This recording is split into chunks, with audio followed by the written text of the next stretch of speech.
درود شریف یہ ایک ایسی چیز ہے جس کو میں نے اپنے تجربے میں بھی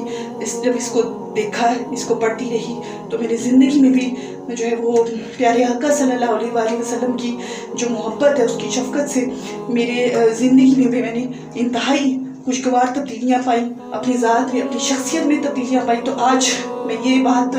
دعوے سے کہتی ہوں کہ جو درود شریف کو مضبوطی سے تھام لیتا ہے اس کی زندگی اتنی اچھی، اتنی خوشگوار ہو جاتی ہے کہ اسے خود بھی جو ہے وہ اس پرکیف، اس محبت بھری عبادت کو کرتے ہوئے، جو پڑھتے ہوئے جو سکون اور جو خوشی محسوس ہو رہی ہوتی ہے، وہ دنیا کی کوئی چیز آپ کو نہیں دے سکتی۔ دنیا کی کوئی ایسی جو ہے وہ کشش نہیں ہے، دنیا میں ایسی کوئی چیز نہیں ہے، دنیا میں ایسا کوئی رشتہ نہیں ہے، دنیا میں ایسا کوئی انسان نہیں ہے، دنیا میں ایسا کچھ نہیں ہے جو آپ کو درود شریف پڑھتے ہوئے جو آپ کو خوشی ملتی ہے وہ آپ کو خوشی دے سکتا ہے۔ تو یہ یقین جانیں، اس بات پہ یقین رکھیں کہ جب آپ درود شریف پڑھتے ہیں نا، آپ کی زندگی میں وہ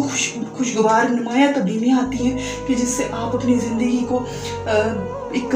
بہترین سٹیج پر دیکھتے ہیں۔ آپ کو لگتا ہے کہ میری زندگی میں واقعی میں نمایاں تبدیلیاں آ گئی۔ اگر آپ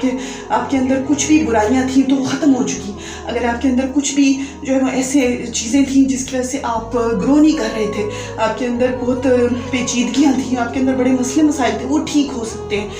آپ کے ذات کے اندر ایسی تبدیلیاں پیدا ہوئیں جس سے آپ معاشرے کے لیے بہترین بن سکتے ہیں، تو وہ درود شریف ہے۔ اگر آپ کے اندر کچھ ایسے کام آپ کرنا چاہتے ہیں جس سے آپ اپنی زندگی کے معاملات کو بہترین بنا کر اپنی فیملی کے لیے، اپنے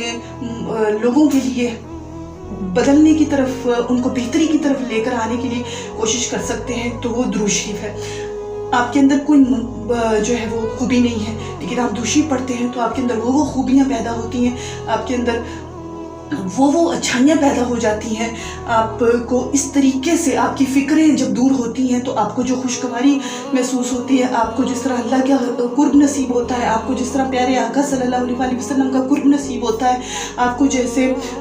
نرمی، محبت اور خوشی اور عاجزی اور انکساری اور رحم دلی کے جذبات آپ کو جب ملتے ہیں، آپ کے اندر کی منافقت جب ختم ہوتی ہے، آپ کے اندر کی جو ہے وہ غصہ، جلن، حسد، بغض جب ختم ہوتا ہے، تو یہ چیزیں جب آپ کو ملتی ہیں، آپ سے دور ہوتی ہیں، اور عاجزی، انکساری اور خوش دلی اور رحم دلی آپ کے دلوں میں آتی ہے، تو کیسے نہیں آپ اپنی ذات کے لیے، خود اپنی ذات کے لیے، اپنے گھر والوں کے لیے، اپنے معاشرے، اپنے ملک کے لیے اچھا ثابت ہو سکتے ہیں۔